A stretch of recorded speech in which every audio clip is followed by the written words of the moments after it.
Benjamin Pirillo, and I teach for an independent school district in Texas. Can't say the names. That's fine. So my name is Ami Gibson, and I teach at Cowdle Creek Elementary School in Awesome. Mooresville, North Carolina. Hey, my name is Brandon Herwick. I teach at A.W. Becker Elementary School in upstate New York.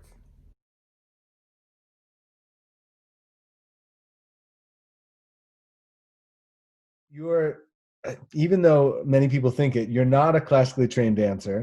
Mm-mm.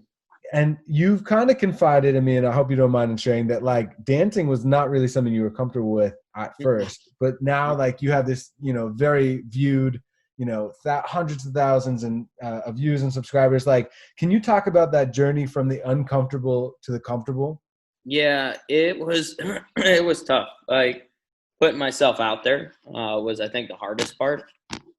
And growing up, like I like to kind of dance and just move, but I was always afraid if I did something wrong, I would embarrass myself, or somebody would say something or whatnot. And so I'd go to the dances and stand by the speaker and just do the head nod thing, Yeah.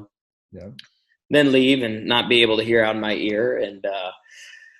And so, occasionally I would try to dance every once in a while, but I always just felt like these eyes were on me and judging me. In college was the same kind of way. I, didn't really dance a whole lot unless a slow song came on, It's about the only time I didn't care, Yeah.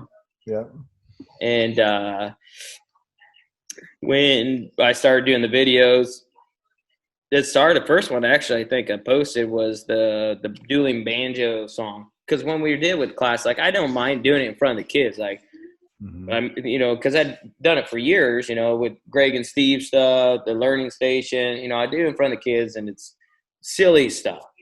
And so it didn't bother me. And so the dueling banjo song was out. So there was the whole I do, you do kind of mirror thing. And that was the first video. And then I'm like, well, that was kind of fun. And I've always liked the Footloose song. And I used to have a little routine to it, and I couldn't remember the whole thing. And I recorded that one. And I'm like, well, it was kind of fun. Yeah. It was all right. And I could go back and, if I didn't like it, delete it and redo it. Yeah. And then it took me to do,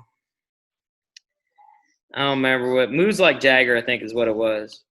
And some of my older brother, who's a big YouTuber, at the beginning when I started all this, I had a lot of followers from him, because he's like, oh, go check out my brother's channel. And that was back when I had no idea what I was doing with this channel. Right. Finally, it kind of took upon itself. But then, all of his followers were like, oh my gosh, I'd pay money to see Chris do this. Chris, we want to see you dance like this. And it just kind of, I'm like, I might have something here. I'm like, I kind of got to keep this going. Yeah. And so I just that's kind of what started all of it. Like, it kind of took away that embarrassment a little bit. I still kind of get a little self-conscious, but I've learned to just, I got a wife and 3 kids now. It doesn't matter. I'm not trying to impress anybody anymore. And I think that was part of it too, trying to impress the girls. But,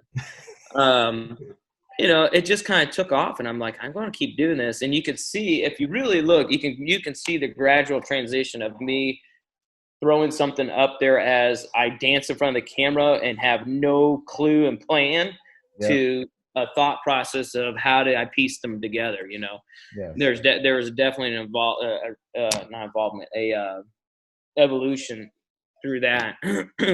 And so that to me was pretty cool. Like, for me to think that, and I'm like, oh yeah, I could repeat that music in another verse. Yeah. And the refrain would always be this. Yeah. So it really it was nice. And the more I did it, the more comfortable I got with it. And again, I'm like, if I messed up, I would delete it and redo it. Mm-hmm. And boy, there's several songs I deleted and redid. And there were some I mess up, and then I just keep moving. Yeah. And the kids would comment like, why don't you ever smile? You must not like dancing. You don't ever smile. I'm like, because if I smile, I forget what I'm doing. Forget my moves. And I've tried it on some. I'm like, smile, and I'm like, oh, what did I do? Because in my head, I'm thinking, okay, the next move's this one. The next move's this one. Right. I get in my head. But, and just doing that. And then even now, like the kids' songs will be on, and I'll just start dancing to the song. Even, you know, some of them will come on. I have, you know, that I know moves to that I put on the video. And kids, do you know the moves to all your songs? No, well, just a few of them. I love that too, because when I got to visit your gym, which was a huge highlight, I didn't realize like you use your own videos as a demonstration, and then you'll dance along with the kids as they're watching the video. And it's a great teaching tool.